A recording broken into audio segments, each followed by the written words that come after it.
and I am the current Director of Alumni Relations here at Tower Hill. Just wanted to welcome you to our virtual homecoming. This is our first, obviously.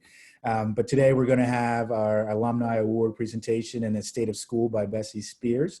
And just to give us a quick welcome, I will turn it over to Bessie at this time.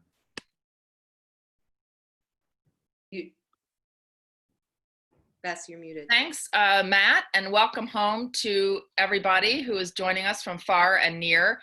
The first order of business is to let you know that I just left the live stream of our Hiller football game, and the score is 0-0. So we'll keep you posted on that.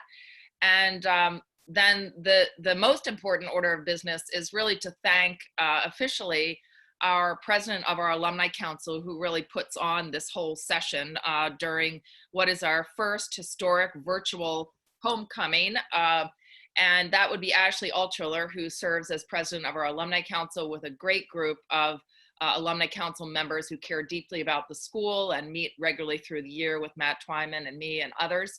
I want to thank the whole advancement and alumni team under the leadership of Kristen Mumford, Melissa Pizarro, and is here with us, and not sure who else is here with us, but obviously Matt Twyman and others on that team have really been very creative in reimagining a virtual homecoming. And then also turn it over to Ashley so that he can really start what is become a great tradition at Tower Hill, and that is to annually award the Young Alumni and Distinguished Alumni Awards, which we are going to do right off the bat. So I'll turn it to Ashley, and thank you, Ashley, for your great leadership of Tower Hill's loyal alumni group. Thank you, Bessie. Can you hear me, everyone? Great. Yes. Wonderful. So happy homecoming. Thank you so much, Bessie and Matt, for the introduction. It really gives me great pleasure to welcome you all here today, albeit virtually, you understand, as we come together as a community to hear about the current state of affairs at our beloved alma mater, Tower Hill. The Alumni Council is proud to host this meeting each year, become quite a tradition. And now, without further ado, I'd like to officially kick off our program with the presentation of our two esteemed Alumni Awards. The first is the Tower Hill School Young Alumni Award. It recognizes an alumnus or alumna who graduated within the last 25 years and who exemplifies the qualities of a Tower Hill graduate, has distinguished themselves among their peers, and has been involved with the school through volunteer work, contributions, or in other ways. And now to present this award, I introduce Dr. Mona Yazdani Gillen, an alumna of the class of 2001 of Tower Hill, who was our 2019 pre-COVID and centennial recipient of the Tower Hill Young Alumni Award. Mona is also the proud parent of Kaylin of the class of 2032 and Isla in the class of 2035. Mona, I turn the mic over to you. Thank you, Ash. I'm so excited to present this award because I was 2 years behind the recipient at Tower Hill. And one of my favorite things is seeing all the amazing things our peers are doing and accomplishing. And even after not seeing them after such a long time, being able to just come right back to where we were. After graduating from Tower Hill in 1999, Curtis Smith Jr. attended the College of William and Mary, where he ran track and received a degree in information technology. In 2003, he moved to Oklahoma to work as an IT analyst for the ConocoPhillips Company. In 2007, he accepted a special agent position with the Federal Bureau of Investigation and was assigned to Fresno, California. After completing new agent training, after a subsequent assignment in Los Angeles, he was promoted to a supervisory position in Washington, D.C., and he is currently a supervisor special agent in Bureau's New York field office. Curtis's FBI career has focused on cyber and criminal investigations, and he was an FBI certified computer forensic examiner and cyber investigations instructor. Outside of work, he has retained his interests in track and field, volunteering as a coach on several occasions when his schedule allows, including at the youth, high school, and college level. In 2014, Curtis also volunteered his time and voice to the Tower Hill Forum Speakers Series titled A Conversation About a Life of Service to the Community. At this time, I would like to invite Bessie to officially present the Young Alumni Award to Curtis Smith Jr., class of 1999. Great. Let me see if I can find my box here. Curtis, if you were here in the 1919 room or on campus, we would have you come up to the podium and receive this beautifully wrapped box, which contains in it an engraved glass bowl inscribed with your name and the Young Alumni Award for you in honor of what we are so proud of claiming you as an alum and all that you've accomplished. So Curtis, wherever you are, I'm trying to find your box here. Please, I don't know if we can spotlight or Curtis, if you say something, we can put you on speaker view and I can just virtually hand you this box. Okay. Thank you. All right. The box virtually. Thank you. Okay, there you go. And if you want to say a couple quick words, we would love to hear from you. Yes, I'll keep it relatively short. I think I can keep this to right about 2 minutes. But first off, I would certainly like to say thank you for this honor. Anyone who knows me or knows me well knows that I'm not one that really likes to seek attention, notoriety. But at the same time, I'm still thankful to be nominated and the recipient for this award. My commitment to service and work towards a greater good is what led me to my job with the government and continues to motivate me through these challenging times that we all inevitably face. For those not aware, I joined Tower Hill at the start of 10th grade, and it was at least the 7th school I attended between my first through 12th grade years. I still remember the teammates who welcomed me on the first day of football camp, and I think I see one person, at least Everett, online. And I remember the faces that welcomed me on the first day of class and those faces that quickly became friends. I enjoyed being part of the Tower Hill community, and I was proud to contribute to the school's accomplishments in terms of academics, athletics, and arts during my relatively short time.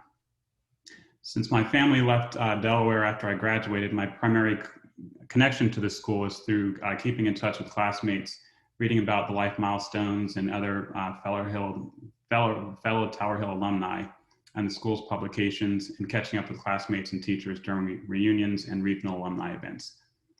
The impact of Tower Hill graduates is apparent by how many have gone on to become doctors, CEOs, PhDs, scientists, teachers, military servicemen and women, and I can go on, but I won't for the sake of time. And in particular, reading the history of this Distinguished Alumni Award recipient, Ellen Kullman, is just nothing short of awe-inspiring. So the accomplishments of the Tower Hill community make me just proud to be a graduate of the school myself, and makes being the recipient of this award just all the more special. I'm aware I've been fortunate for the opportunities life has presented me, including the academic foundation I received at Tower Hill. All of my successes are due to the sacrifices of my family, particularly that of my parents, as well as the lifetime of support I've received from those around me, and several of those people, as I mentioned, are on the call. I will continue to work with integrity so the love and support I've received is not wasted. So while it is humbling to receive this award, given the school's illustrious alumni, I am honored to be considered as one of the many positive examples of Tower Hill alumni. Thank you to my friends, family, teachers, and coaches for helping to make me the person I am today. And I look forward to becoming even more active with the Tower Hill community, as it's typically been from afar. And I also wish everyone the best as we continue through these unusual times. Thank you again, and go Hillers. Oh, Curtis, you actually bring a tear to my eye. You're just so sincere. We love those words, so eloquent. We will get this to you wrapped in bubble wrap, and just congratulations. And I love that you're wearing your Tower Hill logo right on your chest there. I'll turn it back over to Mr. Altschuler.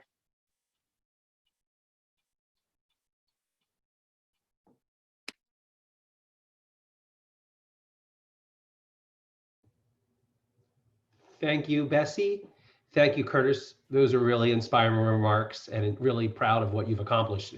It's amazing to see what you've done in your tenure outside of Tower Hill. So we're very grateful for you, and congratulations. Okay, so next up is the Tower Hill School Distinguished Alumni Award. This award recognizes an alumnus or alumna who exemplifies the qualities of a Tower Hill graduate, has distinguished themselves among their peers, and has been involved with the school, again, through volunteer work, contributions, or in other ways. This year, the Alumni Council is pleased and very proud to recognize Ellen Jamison Kullman, distinguished alumna of the great class of 1974, with this very special honor. Ellen Kullman, 1974, is the CEO of the 3D printing company, Carbon, and is the former chief executive officer of the DuPont company. Prior to joining DuPont in 1988, Kullman worked for Westinghouse and General Electric.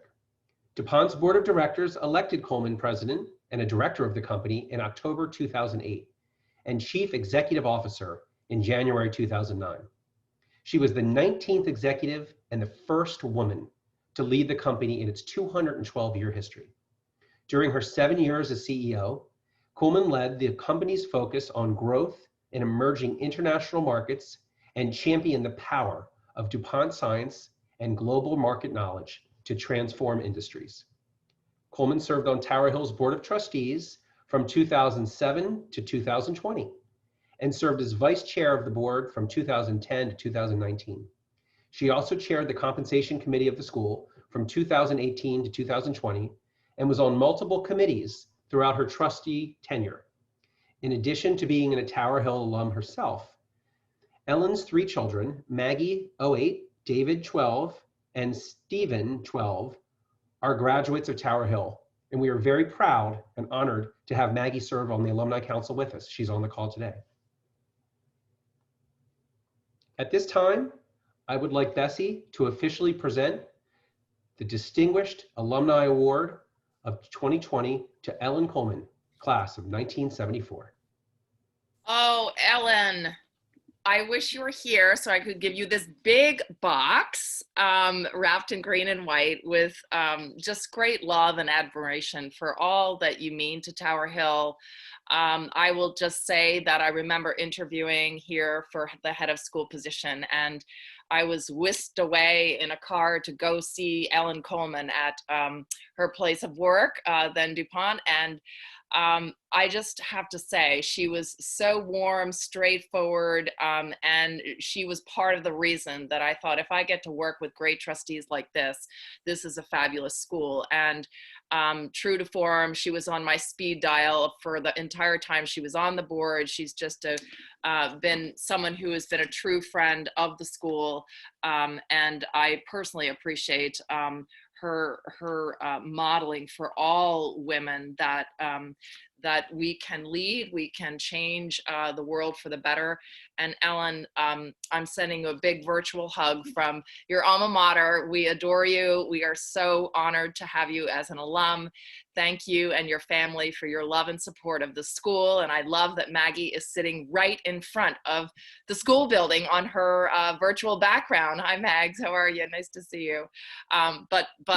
Anyway, you show us how to be, just a professional, a CEO, a mother, an alum, a scientist, a friend, with such humanity and grace and elegance and grit. So congratulations, and we will get this to you in good time. And if you'd like to say a couple words, we'd love to hear from you. Well, great. It's wonderful to be included. First, I want to congratulate Curtis. I mean, the work that you were doing in cyber and IT security is so important for our world, for our country. And it's really I'm really glad to see a Tower Hill alum is leading the challenge there, because it's just absolutely critical for us. And so congratulations. You know, I don't think, I, like Curtis, entered Tower Hill in upper school. And I don't think we truly, or at least I didn't truly appreciate everything I got from Tower Hill until looking back on it, when I watched my daughter enter the school for the first time at 4 years old. And you start thinking about what we as individuals gained from it, the foundations that were established, the work ethic, the interest in a broad number of areas, many things done well. The teachers, like Ed Hughes, who gave me the courage to go to engineering school when I wasn't quite sure that I could make it through very, very well. The coaches like Patty Marshall and Miss Rich, who just didn't let you get down and didn't let you, not do anything but bring your best. And I think that the experiences I had at the school were absolutely pivotal in creating the person I am, in creating the leader that I am and have been. When I left Delaware to go to college, I didn't think I'd ever be back. And so, but I did come back about 10 years later and was very proud to have my 3 kids not only attend Tower Hill, but thrive there. And they had the opportunity to attend, for all 14 years. And I think, and I hope, and I know it gave them the tremendous foundation that I think I received. I never knew how hard it was to run a school like Tower Hill until I became a trustee. And I think the trustees really do a tremendous service to the school. I know we went through a lot in my years as trustee. I can remember the day Bessie walked into my office and I interviewed her. And when she walked out, I called and said, that's the one, that's the one I picked. She's got the absolute leadership skills that I think the school needs now. And so I'm really proud of the school. I'm really proud of what Bessie and the senior team have done, especially during the pandemic and bringing the school together. And I'm very humbled and very proud to receive this award. So thank you all very much. Thank you very much. Ellen. Yeah. Thank you. Thank you so much, Ellen. What a privilege and honor it is to have you receive this award. I know Matt told me not to go off script, but one little comment. You're such a woman of the community. I remember a few years back, we were so excited to go to your house with Mike and your kids to have a Delaware Theater Company moment for the new play Diner. And there is Sheryl Crow in Ellen's living room. And I said, this is so cool. We get to go to the CEO of DuPont's house and hang out with Sheryl Crow, who talked to us for hours about her kids and her life. And it just really was a special moment to see what a cherished part of the community you are. It means a lot to all of us to have you in our lives and to have you on the board for so long, as well as being a cherished alum. So with that, I'd like to now reintroduce, I should say, Tower Hill's 10th head of school, Bessie Spears, who will give us an update on all that is happening at Tower Hill this year and the vision forward for our alma mater. Again, congratulations, Curtis, and congratulations, Ellen. Bessie, the mic is yours. Thanks, Ashley. And I promise everybody, I know the Zoom fatigue that can set in. So if people have children to take care of or need to toggle off, I'm not going to be personally offended, but I am kind of excited to give the first state of the school virtually, the first virtual state of the school in Tower Hill's history, as my dear assistant Stacy Palmer reminded me. This is kind of historic. We've never had a virtual homecoming, but the goal is for me, I'll give you a thumbnail in about 20 minutes. And then, I promise there'll be some football game left to live stream too. But if you're really good, you're like my husband who has the screen open yonder in another room so that you can actually watch both. But I do want to thank again my colleagues in the advancement office, and I did a very poor job of recognizing who was in all the little squares by Zoom. But in addition to Kristen Mumford, who oversees our advancement office, all alumni affairs, as well as our admissions office. She's our director of advancement and enrollment management, and she's a wonderful colleague. And she works also with wonderful colleagues, Matt Twyman and Melissa Pizarro, who put together a terrific Tower Talk just about a half an hour ago with our alum, Jim Morris from Pixar. So thanks to Melissa and Matt for their great work that way. And then Heather Lowry, as well as Laura DiFincenzo and Linda Ogden are also on the Zoom here. And really, it is just a powerhouse of a team.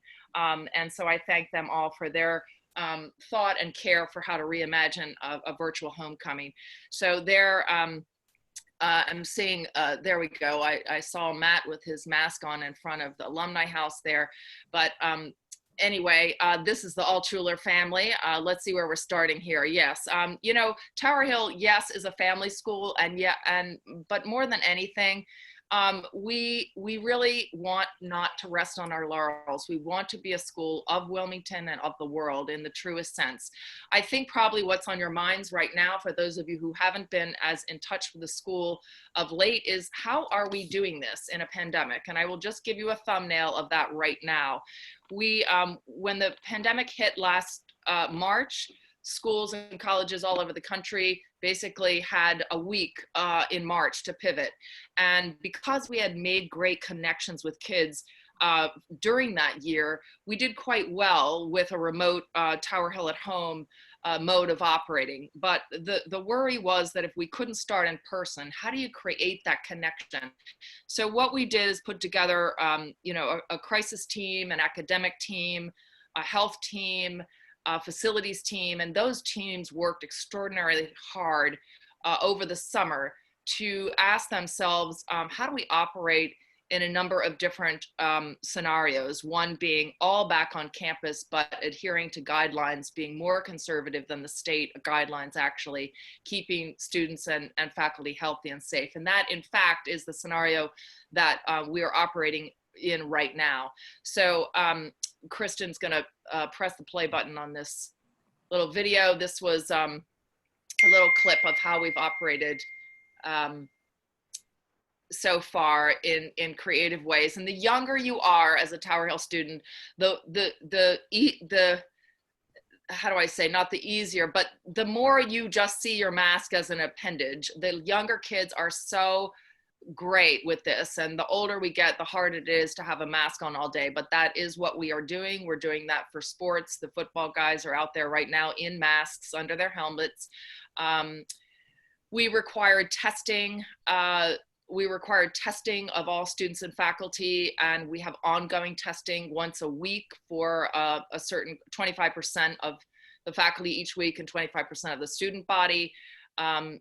Some schools are not requiring that. We are really glad that we have, and so far we've been able to really operate quite safely, and we have an incredible nurse who is on is really helping with the state on a daily basis with epidemiologists and school nurses around the region. And she trained in contact tracing at Johns Hopkins University and is able to really be very proactive in that regard. So you can see here, we have three modes of operating, which we can pivot to at any time. Tower Hill on campus is pretty much what we're doing right now, except we have a small cohort of teachers and a small cohort of students who, for health reasons, have opted to study from home. So technically, we're in kind of a modified Tower Hill flex, where it's a hybrid.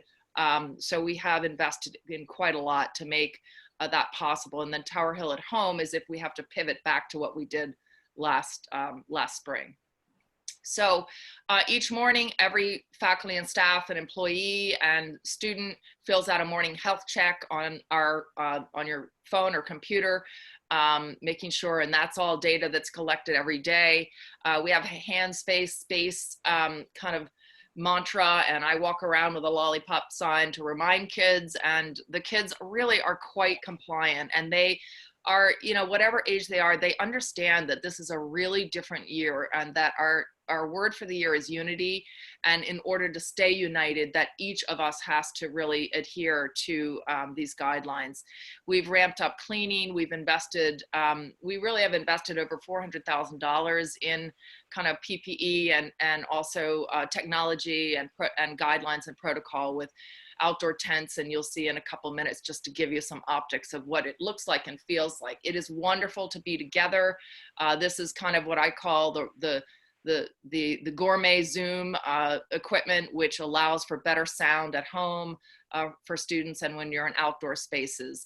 That was opening faculty meeting, where every faculty member got a streaming stick, and the analogy is that while we have these masks on, we must smile. We must smile and wave that smile stick throughout the year to remind ourselves that our human emotion and our connection is really what is most important. So outdoor spaces are key. We've had lunches outdoors. We are so fortunate to have had the foresight, not the foresight of a pandemic, but it worked out that if we hadn't enclosed the courtyard, we really would not be able to safely be operating in person, because we wouldn't be able to feed kids lunch in a distance fashion. And this new Kullman Commons is absolutely spectacular. And I can't wait for each of you to come and see it and have a proper ribbon cutting when we can all be back in person. John Chinnis, our maintenance director, you could see there watering the plants. That's in the Commons. There's a green area, and he has been tremendous, leading an incredible effort this summer. And I took that one day just saying, what is it you don't do? Because he cares about the school so much. So this, you may not recognize this, but this is Weaver Gym. And we have 4 classrooms in here that are pretty utilitarian. Teachers have made it creative. It is not perfect acoustically. It's a little bit like, you know, being on a camping trip and saying, look, we're not going to have our fluffy pillow and our great mattress. We're going to have to make do. The important part is that we're together, we're connecting, and kids are learning and in person with their teachers, with them and alongside them. This is the field house. We kept the new court free. You can see on the left bottom there, so that we can have activities there. Volleyball matches can go on there so far. And we have 4 classrooms in here. We figured out ways to enhance the technology, which again is not perfect, but is seeming, the faculty have been very creative and patient. This is 2 classrooms that we configured in the library. And this is just drywall, not fancy paint or decorations, but just utilitarian. It was the only way we could get, we had an architect and campus master planner help us do the geometry of the school, the square footage. It was just a big math and geometry question that we have so far solved for 814 students. Sports are back. We're part of a league that is complicated because we have many larger public schools, some of whom are virtual. But we felt as if, you know, if we could do this safely, there's nothing better than to be out in the outdoors and having kids be able to have some semblance of normalcy. We did, however, agree as the 4 independent schools in Wilmington, who I talk with every week, those heads, that we didn't think that with the US Open and pro sports having no spectators, we thought it was a little presumptuous to assume that we could do any better. So we do not have spectators. Not all parents or everybody's not happy. You know, some people are not happy about that, but I tell you, with the amount of heavy lifting our coaches and our team are doing, it is kind of a relief not to have to manage spectators as well. So the other thing, we're doing a bit more aggressive testing with athletes, as well as only playing a limited number of the schools, the disc schools. Music takes on a very different form. We aren't allowed to sing, but you can see woodworking, you can see robotics going on, and very prescribed and modified directional use of the building and classroom layout.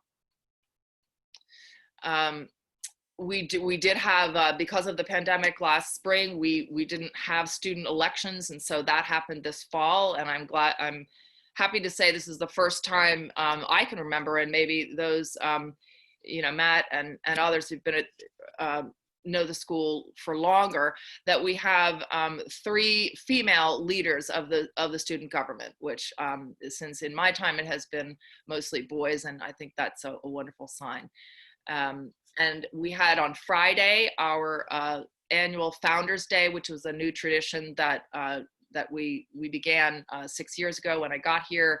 Really a day to celebrate our founding, our history, and in the context of what's happening in our country and the larger world. And we had a wonderful speech by Claire D'Ignazio, a senior. Mr. Hall gave some remarks. We had a middle schooler offer some remarks, and the day ended with everybody leaving with bubbles at every exit and entry, so that kids could kind of feel the bubbles of hope as they left the building and kicked off homecoming weekend. This year we have 3 institutional goals. We usually do have discussion at the administrative level and then with the faculty as to what our priorities need to be for the year. And then everybody kind of at least includes one of their professional goals that support these 3 goals. So obviously strategic innovation and flexibility are key. We want to keep moving forward on strategic plan priorities, but we recognize that may take some reimagining for treasured traditions, supporting faculty, students, family, and alumni through unique times. We have 3 task force going on right now, Envision the Future, Public Purpose, and Partnership. So these are important in that they help our strategic plan work forward. We also have a social justice task force that has formed that I'll talk about in a moment. So obviously another critical goal this year was just health, well-being, and academic excellence and connection through a challenging year. So you may or may not know we have a teaching and learning center that is new as of 5 years ago. It's a center where any kid, whether they're getting straight A's or they're hitting a lump or a bump academically, can go to learn more about how they learn. And so it's Andrea Glowatz, our Dean of Teaching and Learning, has put on some incredible professional development for our faculty and supporting just all, the way there's so much more brain research now about the way we learn. So the Teaching and Learning Center is a relatively new addition, as well as our Wellness Center. We have 2 school psychologists, and the Wellness Center is a place actually that's quite popular to go. And we have done well in fighting the stigma that to go see a school counselor is somehow taboo or should be hidden. It actually is a pretty popular place to go. And right now it's really, really important to support kids and their emotional well-being so that they can achieve a high level of academic excellence. And just as critical in all 3 of these goals, they're not in any particular order, they're all 3 priorities for this year, is really to recognize the continued work we need to be about as a community, as a school, to ensure that we become an anti-racist institution, and that we convene together. My first year, 6 years ago, halfway through the year, we appointed a director of social justice, Diane Connor, and she has done a wonderful job creating a team of students and a team of teachers through the divisions.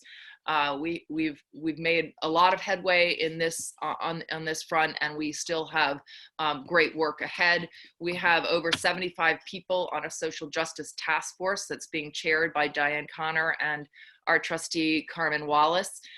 They've had their first meeting, and we'll hear more about the priorities and goals of that task force. All schools, all colleges are working on social justice right now, and it is our country is late and really woefully late in this reckoning, not only on racism, systemic racism in our country, but also in ensuring that every human being who walks up the steps of Tower Hill School feels truly able to be themselves and leaves at the end of the day with their full humanity intact. So we are starting to be recognized for this work, thanks to Diane and other colleagues. We hosted a MCRC Advis conference with over 800 other schools who it was a DEI conference, and we continue to be a school that Advis turns to in terms of leading this work forward. And again, leading with humility, understanding that we really must continue to press ourselves and to never put a stake in the ground that this work is done or complete. So that continues to be a priority.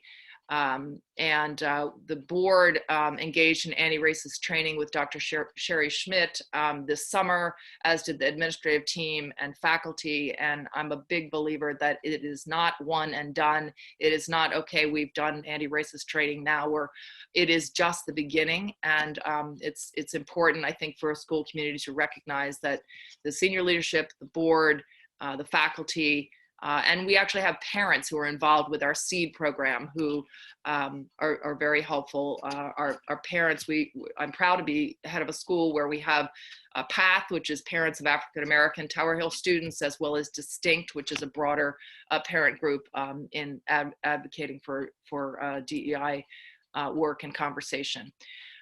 These are just a couple of the things happening right now as we continue to ensure that Tower Hill is a place where we can continue to attract talented teachers and students from all different backgrounds and races and religions and socioeconomic levels. And so, one of the things we are involved with is really seizing the moment with our centennial to invest in people programs and partnerships. All of this work takes resources. As I said, we spent over $400,000 already on ensuring that teachers and students have the right support this year during a pandemic. Our campaign is a $19.19 million goal, and thanks to Kristen Mumford and her team and our trustees, we are over $12 million towards this 1919 goal in honor of our founding. Again, Kristen's oversight and a great admissions team. You can see the story by the numbers of the interest in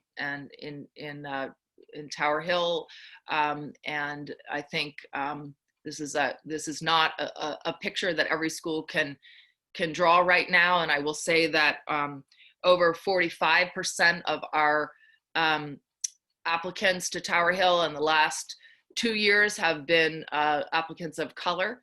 And this year, Kristen, you can help me on this statistic, but of our new students, I think it was over 40% were students of color. Correct. 42% identify as students of color, and our overall student body is 37%, which has been up from 28% about 3 or 4 years ago.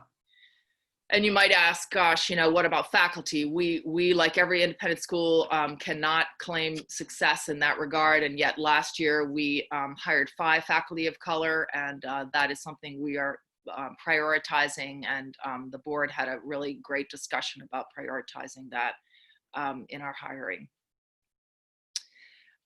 We also want to be a school that makes sure that we are attracting and are able to enroll the best and brightest, regardless of a family's ability to pay tuition. So we have invested in financial aid. It's increased, 50% over the last 5 years. And this is something to be proud of. No longer can we kind of be a school that says, gee, we can be happy and healthy and a full enrollment by spending as little financial aid as possible. It is something that is critical to our mission. So we're proud of these numbers, and this is also part of the campaign opportunities ahead. And then our annual fund is really a way to, everyone to have some skin in the game. And we educate our seniors, we educate new families each year now to kind of explain the nuances of independent school, because some families who aren't familiar with independent school will say, well, gee, I pay a hefty tuition. Why do I have to give an annual fund gift? And, it really doesn't matter the amount of the annual fund, but the participation matters, to be able to say, gosh, 100% of the trustees have committed, which they should each year and have, and a good percentage of the faculty and a good percentage of alumni and parents. And this is a bit of a learning curve for Tower Hill, because we hadn't been a school that had benchmarked with other schools, and now we are, and recognize that the full cost of educating a student is below what tuition is. So we're trying to keep tuition as low as possible, and in order to do that, the annual fund actually plugs into our operating budget. So this is a number that when I got to Tower Hill, we were trying to raise $600,000. And I said to the then development director, gosh, you know, I thought Tower Hill had this great academic reputation, and we're almost 100 years old, and other schools of this ilk are raising, you know, well over $1 million. And so bicentennial, we did hit last year $1 million, and we are trending in a good way. So thank you for your love and care through the annual fund. And again, it doesn't matter how much, it really is just a gesture that you are in support of the school. This is just a graphic that shows kind of what we invested in through the pandemic, and gives you a sense of the, you know, just the investment really financial that we've had to make in important preparedness measures. And then back to kind of our academic heart and soul, which is really the vision of the founders. We were so proud last year, the class of 2019, 2020, you know, we were just aching for them, because we just thought, wow, you know, a graduation virtually is just not the same thing. So as phase 2 came about, we seized the moment, and we're able to have a distance safe graduation on the field. And it's not nighttime in this picture, but this started at 7 at night. And so it did get to be nighttime, and there were beautiful twinkly lights, you know, all over the field. So it was just lovely. And colleges continued to be interested in Tower Hill students, and yet college placement in a COVID era is you ratchet up the stress that much more. So our college team, led by Lindsay Acevedo, who came home to Tower Hill, she's an alum and was working at Yale for a number of years on the other side of the desk in admissions, is now leading that shop here at Tower Hill. Our kids have time really to dig into all the facets of the college admissions process through our college program, which is much more kind of structured and streamlined now in good ways that require the attention of students and parents in this process. And just so you know, your alma mater, you know, it doesn't teach to a test by any stretch, but these are good metrics, and we're proud of the academic heft of the school, and that really comes from attracting the right students, and also the right teachers. Obviously, our teachers are the backbone of the school. Their interest and scholarship, and the way that they continue to be lifelong learners, and we invest in them, is really what these graphics are about. So we're proud, and keep an eye on that as well. And these are, oh gosh, I wish you could meet every single one of these students. They are fabulous, and I can tell you stories about each of them. But we continue to take seriously our position as a leader in academia, and you know, I think people know Tower Hill has a great academic reputation, but how we engage our students in meaningful work outside the school is going to continue to be important to colleges and really to the lives of our students. We just had our Tower Talk, right, 2 o'clock today, with right there up in the right-hand corner with Jim Morris from Pixar, which went really well. And these are just some other ways that we're able to connect with alums actually more easily now in a pandemic. And I was just on 3 different class reunions, Zooms last night, with better attendance than we've ever had in person, because people are sitting in their living rooms and dying to connect with their friends. And the stories and the connections and memories of Tower Hill are just golden. And so it's been fun to Zoom in and out of those. But our alums continue to you know, tell the story of their time here. And we just are greatly appreciative when alums want to re-engage and are interested in the Tower Hill of today, and can add their insights. So we have Career Day coming up next week. And these were pictures from last year, and that's always a highlight. And then obviously, homecoming is a great tradition at Tower Hill. And I love that picture of Betty Richardson and Jack Smith at the bottom, because it just speaks to the bonds that, you know, faculty have over the years here, and the connections that alums, and the excitement that students feel for homecoming weekend. We were all in green and white on Friday, and had some fun, but we can't wait to be back in person, you know, next year. So, and have you over to Hayward House and here for proper in-person homecoming. But we think we've done a decent job of convening in the meantime. And so I will stop there and just thank, again, my colleagues and all of you, congratulate Curtis and Ellen. And we look forward to continuing to cheer on the Hillers, and thank you again for all of your engagement, and feel free to write me or write any person on this, Kristen or Matt or anyone on the team, Melissa, if you have questions or ways that you would like to re-engage with the school. But we just thank you so much. It's so exciting what is happening at Tower Hill, and the resolve and resiliency of our teachers and our students, I think, are lessons that, you know, our students will take with them for life. They will never, ever forget this time at Tower Hill. And I am proud of what we've accomplished so far, but I also recognize we aren't finished. We have lots more to go, and lots more to do. And we need to look at ourselves in the mirror very carefully and closely as we help our students engage in meaningful and respectful dialogue, particularly right now in the weeks ahead leading up to this election. One question that we've asked ourselves as a leadership team is, what do we want the conversations in the hallway to be right now as we lead up to the elections, and particularly after the elections? So the history department and a number of the academic team have prepared lots of programming before and after the election, so that we can model here at Tower Hill and help students realize that no matter what political opinion you may have, or what you may disagree with another person's viewpoint, that we all are it's so important that we all can connect and listen actively, as well as engage and support and make our community stronger. So I think there's never been a better time to be in education. And everyone, if I can tell you the emails I've gotten from people, friends or others in other professions, say, oh, I feel so sorry for you.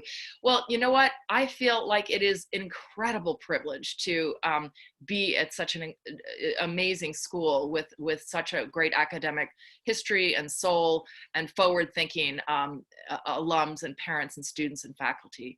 So I think we'll sign off here, because you've probably zoomed out and I want to go back to the football game, but let's keep in touch, and thank you so much for tuning in, and have a great afternoon, and go Hillers. Thanks, Bessie. Congratulations, Curtis and Ellen. Thank you. Yeah, Congratulations, bye-bye. Curtis and Ellen. Have a good day, everyone. Thank you. Thank you.